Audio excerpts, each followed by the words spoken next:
Hey friends, welcome back to Round 2. I'm Jaclyn Siu, founder of Starcycle, and a lifelong rider of the founder roller coaster. I've built companies, I've shut them down, and I've avoided talking about these hard moments. And now I've dedicated my life to helping people through them. Through all of that, I've learned one thing. The hardest parts of entrepreneurship are usually the parts that no one warns you about. And that's why we're here. Round 2 is all about the stories behind the highlight reel. The moments where something breaks, or shifts, or forces you to rethink everything. The times to set you back, but are really just setting you up for your comeback. And for season 2, we're bringing in more than founders. We're also talking to operators, advisors, and investors. All the people who have been in the trenches with us. Because if you've ever wondered, am I the only one struggling like this? The answer is absolutely not. And these conversations prove it. So grab your coffee, get comfortable, and let's jump in. And today, I'm joined by Tim He, a founder whose story unfolds in a series of contradictions. He's an academic overachiever who wrote the entrepreneurship exams at his college, but then basically failed the class himself. He got rejected from business school twice while teaching their students. And then he started a company, mostly because he couldn't get a real job.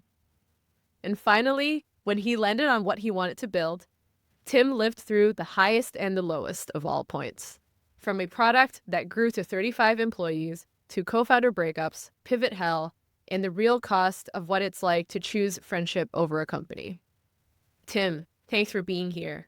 And I can't wait for people to hear this one from your side. Mostly because you might actually win the title of you being the only one who has gone through this journey exactly in your kind of way. So welcome. Thank you. Thank you. That was a very nice introduction. I do have to correct you though. I'm not an academic overachiever, and that is very important to the rest of this story. So we can start wherever you want in this journey, but Fully corrected. How does a non-overachiever end up being a founder, which is arguably one of the most overachieving things you could do? Who is Tim? yeah. So to give you a little bit more like context on the whole failing my own class story, I went to college in Seattle, and it was my first quarter there. I was like, okay, like I'm here. My parents are helping me pay for this. I have to try. I barely got in. It was the only school I got into. And so like I wasn't doing great in high school. But like I managed to get in the door. So I was like, okay, I have to like make the most of my time here. You know, this brings to mind that Tim's and my story are eerily similar in many ways. I will say I never failed an exam. That is the biggest difference, but everything else is very similar. So I only also got into one school, so I get it. Yeah. I mean, you've never failed an exam. I've barely passed an exam. I was put on academic probation. All of that kind of stuff. But Right. I interrupted you. Please continue. no, all good. So I, in my freshman year, I was like, I am broke, as all college students are. And so I get a part-time job at the mall selling glasses. And I was maybe like a month, and it was 9 p.m., right before closing. And this guy comes in, and, normally we're like, hey, sorry, we're closing. But then my manager was like, go practice, do your sales pitch on it, because I was the new kid. And I was like, sure. Sure. So I give him the spiel about the glasses. And then he's like, hey, are you a student here? And I was like, yeah, I'm trying to get into the business school. Small talk, trying to get the sale, trying to go home. I don't think much of it. But then at the end of the conversation, he's like, hey, there's this prof that you should talk to. His name is Alan. He teaches a bunch of entrepreneurship courses, and I think you'll really like it. And so he writes down Alan's number, and like, that's that. He leaves, doesn't buy anything. We clean up, I go home. And so by the time I get home, it's like 10 p.m. or whatever. I change out of my work clothes, and I have this Post-it note with prof's number. And I was like, it's 10 p.m. I probably shouldn't call him. Fine. And I call him, and he picks up. And Was it the same guy who walked into the store? Was it actually a different Alan? it was no. So the guy who walked into the store was a student of Alan, and so he was just, Oh, I go see. talk to this guy. And so I Oh, called I Alan, see. the prof, and Alan picks up. We called till like midnight or something like that. And Wow. he goes on this like rant and spiel about, school and the courses he's teaching. And then he's like, hey, next Tuesday, drop by my class, we'll get you enrolled. Um, And so Very I go cool. there, I sit in the back of the class. I'm the only freshman. It's a senior level class. And then at the end, he's like, "Hey, are you enrolled?" And I was like, "No, I'm not in the business school. I haven't taken the prereqs. There's no way I'm getting into this." And Yeah. like, "Oh, don't worry about that. I'll take care of it." And so Wow. he, goes to talk to whoever, and I get enrolled in the class. And so Amazing. that was sort of the beginning of where I had this duality where like I was the only freshman in the class. I was doing great because I liked it. And then I was failing my other classes. That sounds like me actually. I was very much, on one hand acing everything that I actually cared about, but then anything else that I couldn't even bring myself to look at the syllabus even, not anything beyond that, like I was absolutely struggling. So, turns out that was a sign of ADHD. Who knew? One of the things I remember you told me about was, you went from being in the class to TAing the class and then not acing the same exact exam that you wrote. And I probably butchered some of the sequencing of that, but please pray tell because it actually is one of the funniest things I've ever heard. Long story short, I created the exam and then failed the class. And so how that happened was, I was sitting in on this guy's lectures and I went to all of them. I wasn't even enrolled in some of the classes, but they were Mhm, just so cool. I was learning about venture investing and like how to build an MVP and everything that goes into a startup. mhm, And I think sometime in my sophomore year, around Thanksgiving, so around this time of year actually, they had a midterm, but his TA got sick and wasn't able to finish grading on time or whatever the deadline mhm. was. And so I offered to help. I was like, "Look, I haven't taken the classes, but I've sat in on every lecture. Like I know the answers, and maybe I can help out if there's an answer key. If it's I can take some weight off of your TA." Uh, Yeah, and so actually the TA had been meaning to quit for a little while. I didn't know this, but she was busy with her classes. She had grad school, this and that. And so it was a very natural transition. And so I started TAing for this guy. And then COVID hit and courses got kind of wonky. We lost a member of the faculty member because they'd quit to do something else. So now Alan mhm. was teaching more classes. We were teaching Mm. about 140 to 160 students per quarter, every single Wow. quarter. Throughout that, we started re-looking at the curriculum, like post-COVID, what does entrepreneurship look like? And it was, always evolving. And so I started writing midterms that you couldn't cheat on using Chat GPT, right? And so that was You very played yourself there. I played myself. But I created I created the lectures, the curriculum. I ended up doing a bunch of stuff with the school as well. And so that was really cool because I was rejected by them, but now designing their curriculum. And so everybody who graduated with an entrepreneurship minor or majored in 2022 Mhm. had me as a TA. And Wow, I so hope they tagged you on LinkedIn now. yeah, and it's funny because I got to a point where I was about to graduate, and so I needed Yeah, to train the next few TAs. And to replace sure. me, he had hired like four other people.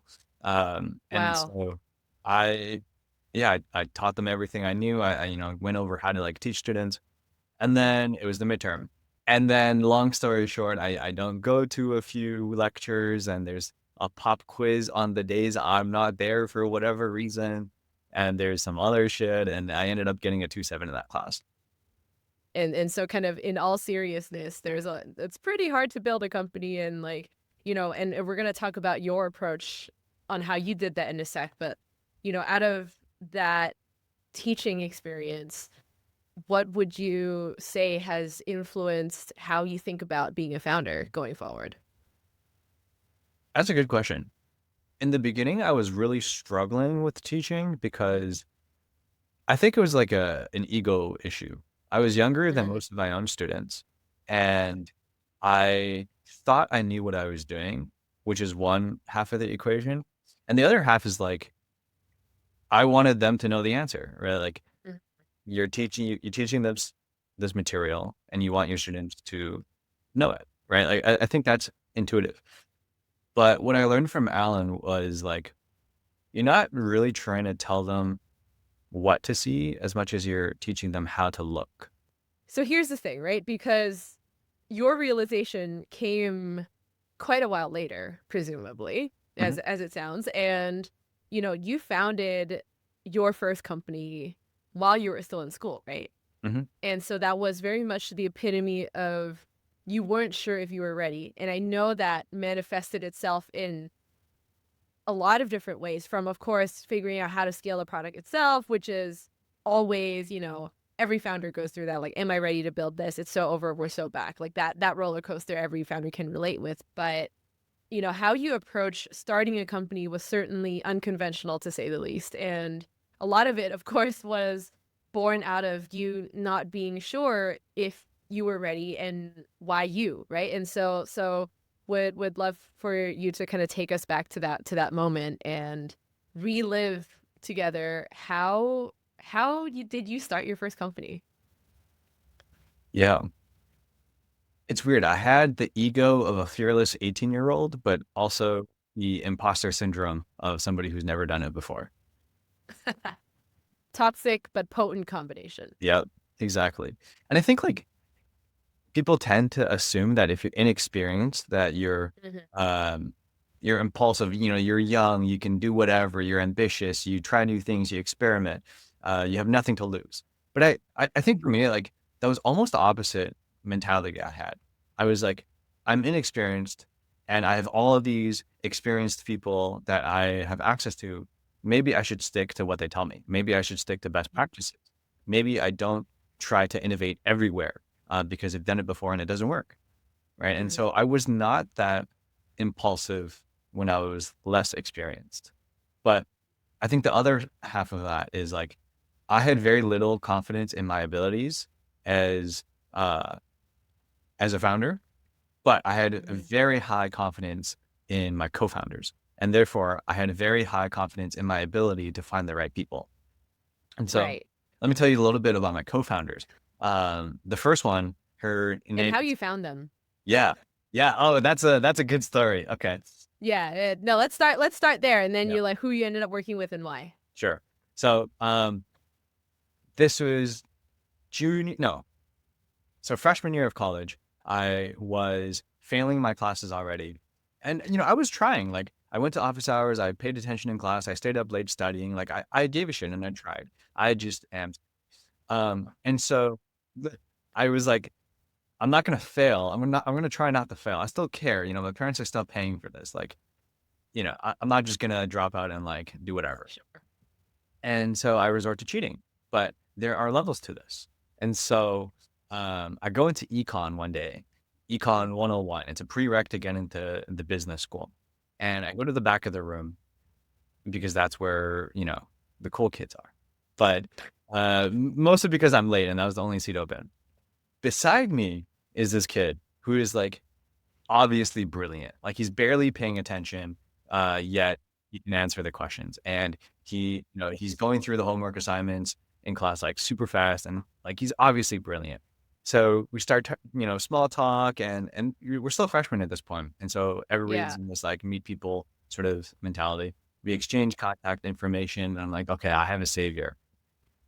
I go to class next day, and the guy's not there. The class is too easy for him. He doesn't need to go to Oh class. no. And so I'm stuck. Like I'm You're now screwed. You were screwed. exactly. I try to outsmart the smart kid. And so now I'm sitting in the back of the class like a turd. And so I look in front of me and the way the classroom is set up, it's a college like a lecture hall. It's, kind of like Yeah, bleachers. sure. And so I look down to the row in front of me and there's these two people. One of them has the most beautifully handwritten notes, color coded, highlighted sections and titles. Like, by the way, I don't have a notebook. And so you can see the Because you're contrast. so cool sitting in the back. No notebooks. Yeah, and maybe I forgot to buy one. And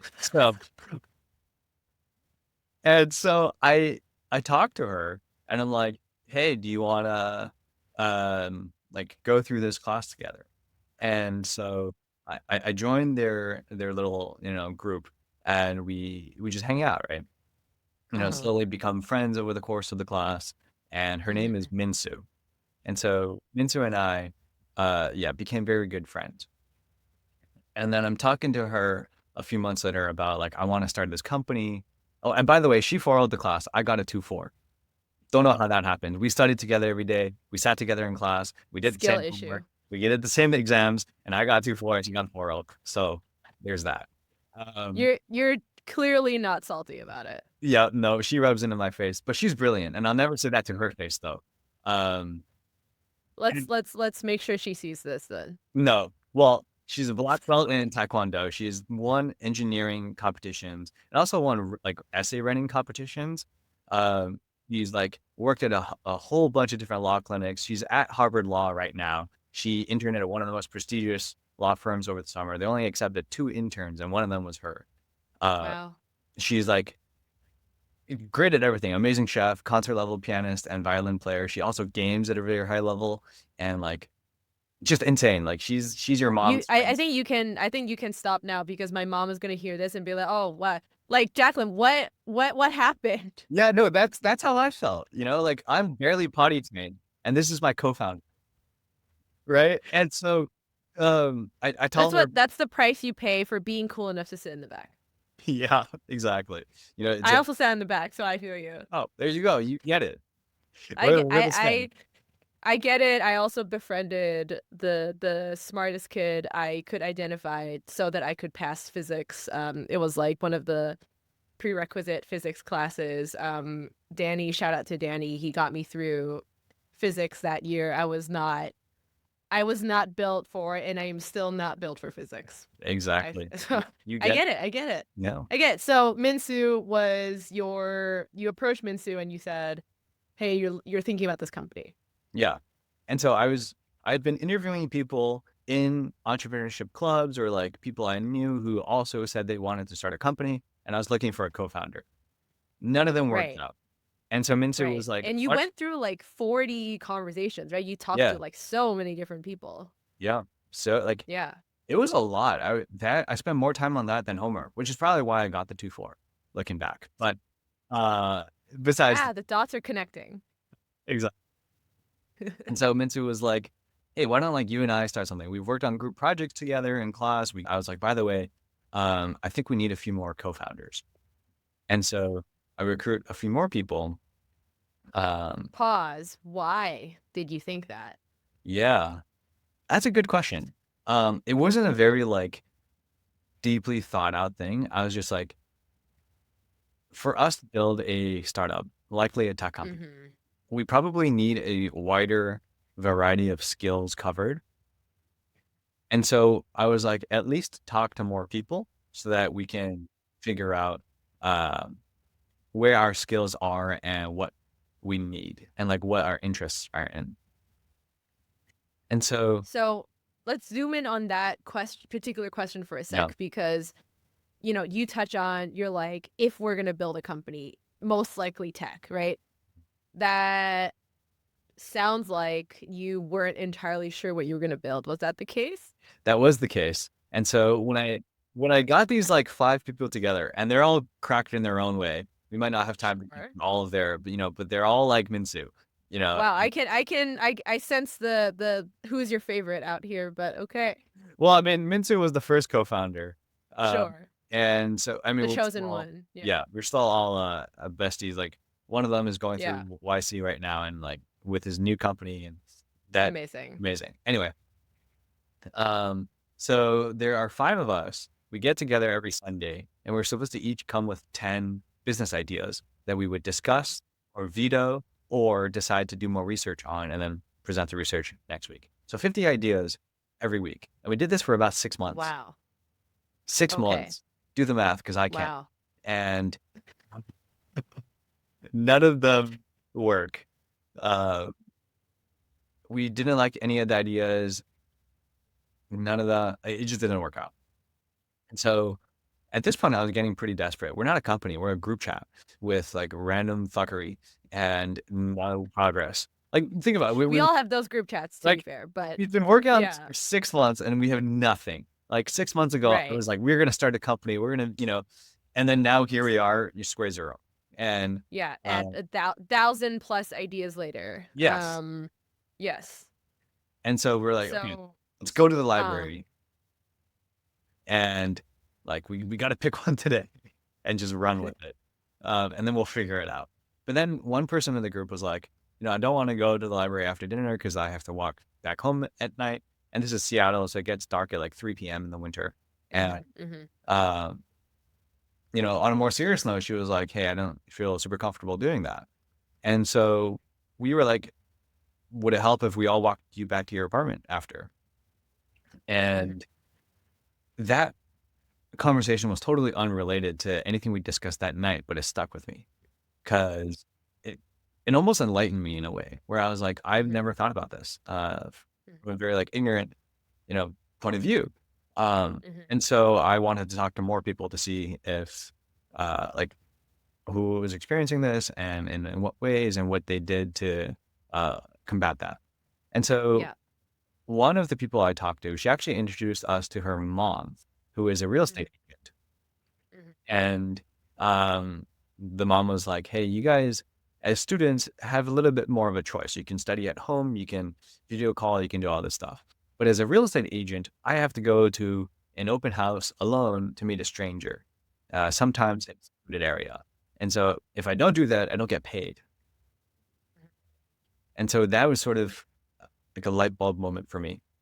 So you basically reverse engineered yourself into, the classic find a problem that you, in this case, you didn't live, but you saw that coming up in your future and you saw your friends around you living it. So it was less of a throwing spaghetti at the wall to see what sticks and being like, hey, actually, there is a real pain point here. You basically reinvented that from first principles. And honestly, I feel like there is a lesson here about how not to build, right? Like, of course, there are a lot of problems that exist in the world, LOL, but that don't necessarily need you to have lived them in order to build for them. But there's always something about having that first-hand experience with something that makes you want to solve it, that motivates you differently. And I think that's such an underrated part of being a founder, is finding that one thing that makes you want to push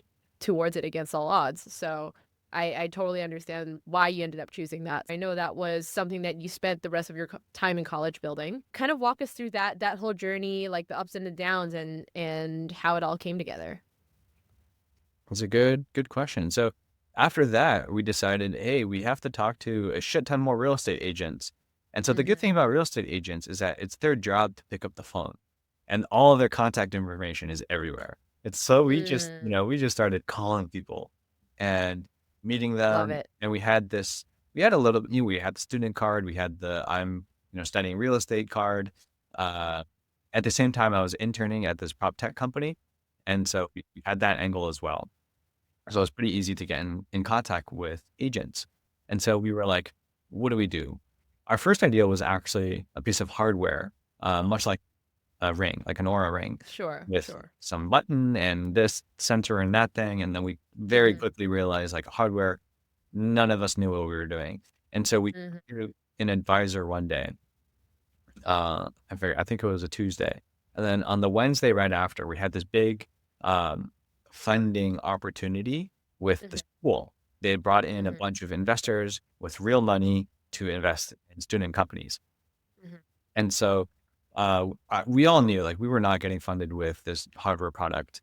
And even if we did, it wouldn't be enough to cover the cost of building a prototype. Sure. So we talked to an advisor and she's like, guys, you just got to scrap it and redo everything. And Woof. And how long had you been kind of thinking through that at that point? That product, probably like 2 or 3 months. Okay. Enough so good enough, long enough for it to hurt at thinking about like, we're going to have to scrap. We were like, okay, what do we understand? We understand software a lot better. There were some technical folks on the team. We use, similar software every day. And we figured that it'd actually be easier for our customers to adopt anyway and much cheaper. And so we pivoted overnight, literally. Like literally stayed up all night, rewrote everything, redid everything. Good thing we still had those interviews and insights from the real estate agents, but we just had to rework what our company was. And so we get to the funding presentation and I was like, we don't have a company. Um, what we thought was our company vanished overnight. But I guarantee you, no other team here has done more research and has talked to more customers than us. And I know that that's the most common piece of feedback that you give student teams, because students love to, run with their first idea, which is a mistake we made. And I'm sure it's a Yeah. mistake that, a ton of other teams make. So if Yeah. any other group here has come even close to how many user interviews we've done, don't fund us. But if that is not true, then fund us. And so Wow. at the end of the day, we got funded. But that was one of the Yeah. most like back-to-back failure moments. We not too long ago Say didn't more. have an Yeah. idea, had Mm-hmm. made no progress. Then Mm-hmm. we finally have an idea and work on it really, really hard, and then discover that it sucks. Uh, Start over. And then we feel like we just cheated everybody that we looked up to, right? And now, from my perspective, does my team still trust me? Like I got us into this shithole in the first place. And so like, are they better off just like working on something else? Right. And like, this is a podcast about failure. And that's Mm-hmm. probably like the first of many that are similar, but um, unexpected for me. Because when I, previous to this, thinking about startup failure is like, oh, you ran out of money or your competitor builds a better product than you. But what I wasn't Nice. prepared for was going back to Minsu. Um, a few, I think a year or two later, she says she has to focus on getting into law school, has to focus on those classes and interning at the law clinic and her LSATs and whatnot. And she says, I can't be a co-founder anymore. And so she was the first uh, where I was like, I really wanted her to stay. Like this, we started this thing together, obviously very crucial to the team. Everybody looks up to her and trusts her.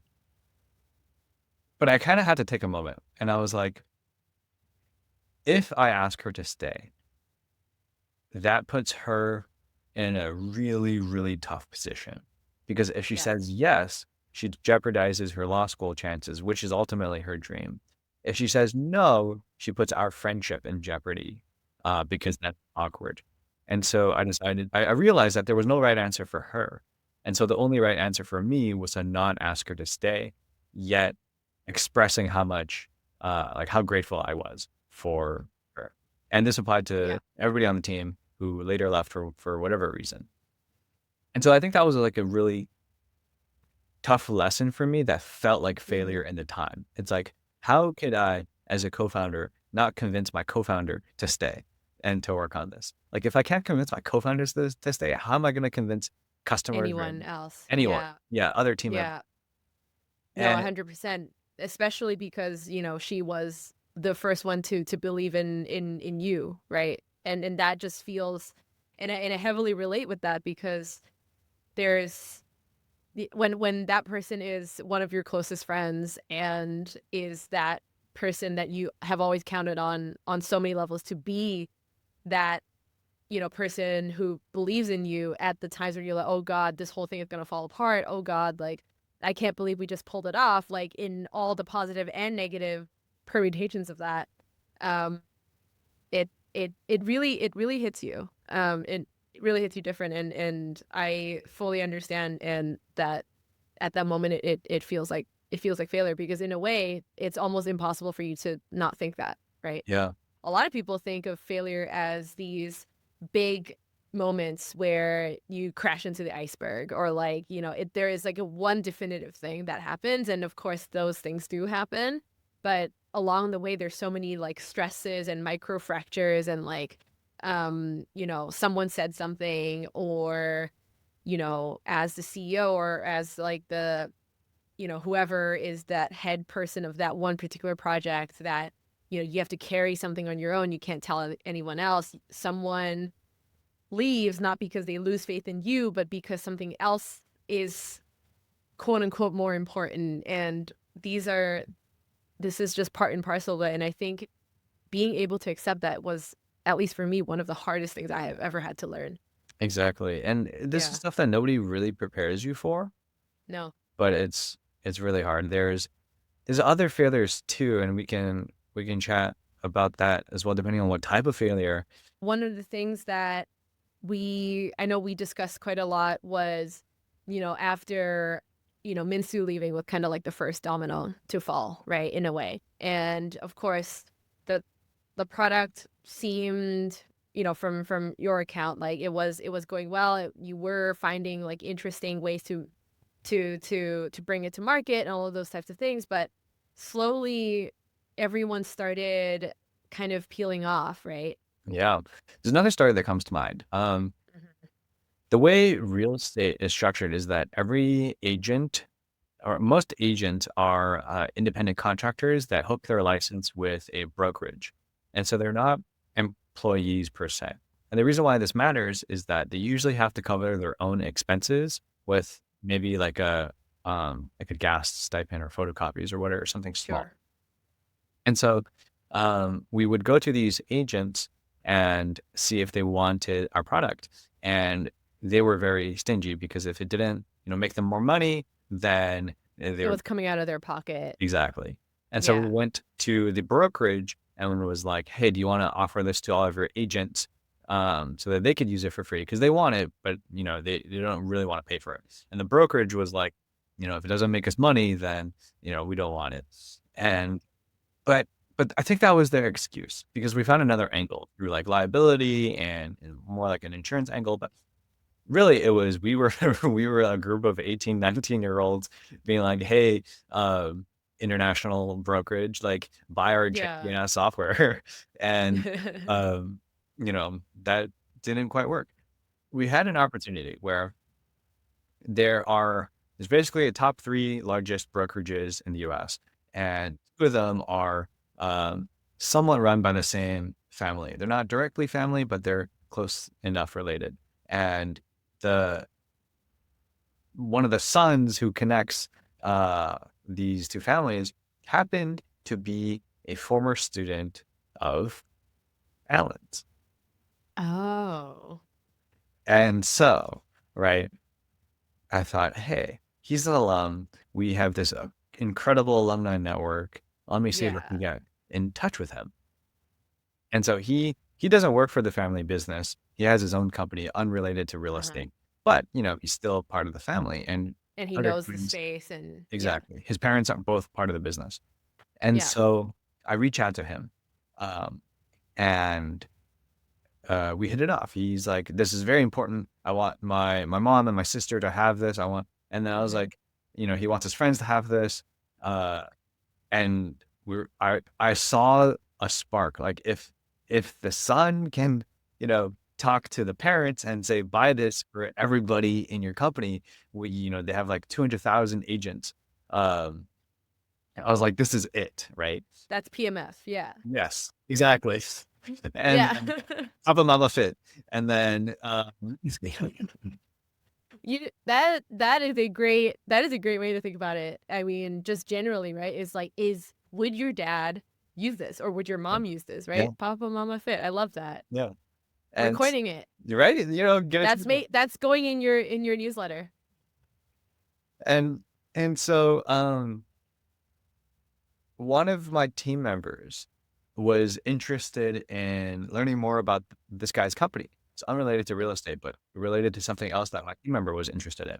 And so they talk, and then it kind of takes a turn. Um, the some professional lines were crossed. Nothing major from what my team member says, but enough for discomfort, right? And it was one of those situations where like it was kind of unclear. Like you could interpret it this way, you could interpret it that way. It wasn't like, you know, blatantly wrong. And so Okay. I bring it to Minsu, and me, Minsu, and this team member, discuss. Hmm. And we're like, well, what do we do? Like if we sign this guy, we could save the company.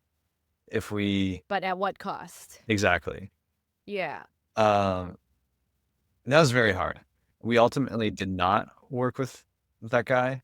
Hmm. Because I felt a responsibility to my team. Oh. Um, and I don't consider that a failure, obviously, because I believe we went the right direction.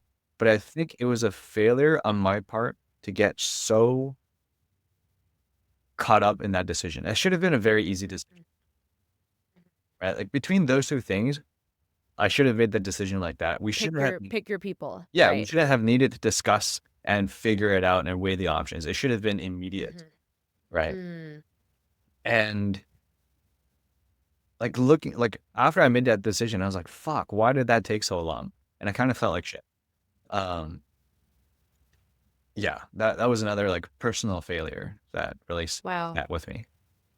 Wow. Thank you for sharing, because I think, you know, kudos for making that decision and kind of standing by the people who stood by you to build the company, because I think there are a lot of people who would have chosen the other one. And I think ultimately as founders, at least this is also a philosophy I share, is that you are building, everyone is building all together in pursuit of an idea, and the idea will only come to fruition because of the people you bring together, right? So those two things are heavily intertwined, and you can't have one without the other.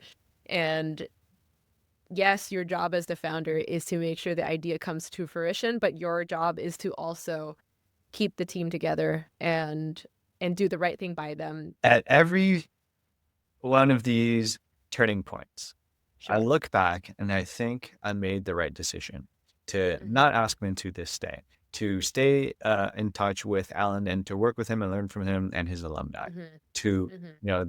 this decision with the team member, to pivot the software, to get the funding, even if it was in a not super legit way. And there's like a million other decisions that at the time, and even now, I think I made the right choice, but the company died. Yeah. So were they the right choice? How would you, if you, knowing what you know now, right? Like, let's say, because clearly there was a particular point in time where you know that was going to happen. And I'm sure you felt it. It was, the writing was on the wall and you knew it and you went for it anyway. And knowing what you know now, if you went back to sit with your younger self at that particular point in time, what do you think you would say now? Well, at that point, if you told Mm-hmm. me 5 years before that, that I'd be a founder and that I'd have this incredible team and working on this cool product that does great things, I would have told you, of course, because that's what I want to Mm-hmm. do. And now looking back at that, that was, oh my God, that was like 7 years ago. Damn. Oh. So Mm. I knew theoretically that we should not brainstorm for 6 months and actually build something. Yet I did it anyway. I knew that we should Yeah. try to do hardware when nobody on the team has hardware background. Like I knew that, but we did it anyway. Mm-hmm. And it's kind of like you need to watch the movie, and that's a very different experience from somebody telling you what happens. Right, right, right, right. I love that framing of that. And unfortunately or fortunately, there are a lot of lessons that there's no shortcut around learning them the hard way. You Yeah. have to go through those things to become who you are. Mm-hmm. There are certain things where you can learn from listening to other people talk about it, like booking Tim on Hubble so that you can get him to tell you what those things are. But in all seriousness, there's almost no way around that. And you have to pick your battles of like, what is it that you have to learn the hard way and what can you try to avoid? And that in itself is a huge challenge too. No one has built something without having to go all in, right? Like I think it's this idea of like, LeBron James could not possibly have built become the basketball player that he is, like by keeping basketball as an option, right? Right. Or Michael Phelps or Simone Biles or anyone kind of in that category. And I think the same absolutely applies to at least building this type of company. I think there are a lot of ways to build companies, but I don't think there's a version of a successful company that I personally am aware of that doesn't require that level of dedication and risk, and being okay with and staring the risk directly, into the abyss, and then deciding to jump in anyway. And there's also a lot of merit to building that weird little path, starting from what you thought was a failure. And I think there's a lot to that. And I am so grateful that you came here and shared all of this with us. And I think this might actually have been our most serious conversation yet. So By I think far. that's also that in itself is, is that a failure or is that a win? I'm not entirely sure. But to kind of close out, right? Like what's your round two right now? Is there gonna be a round two of like you're gonna speed date a bunch of co-founders and do the thing again? Like what's going on with in the world of Tim? Yeah. So last year I started a company called Cherry Tree that helps co-founders work better together. We have a newsletter, a media component. I do coaching, and we have a small unofficial community. Now I realize that I can productize a lot of that and take what I learned from doing my first company, and all the jobs I've had since, to now build this new product and new company that we're going to be releasing soon.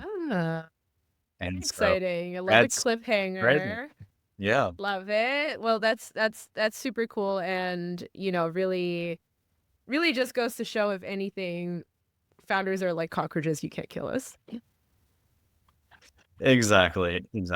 We're gonna survive the nuclear blast. All right. Well, thank you so much, Tim. This was a lot of fun, and I really appreciate you opening up and sharing your story.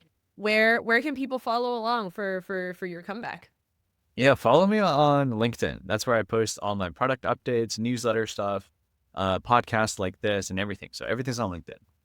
Cool. Well, I'm sure we will have all of this information in the podcast description and the caption, all of those types of fun things. So be sure to look out for Tim, and I'll catch you on the next one. It was going so well.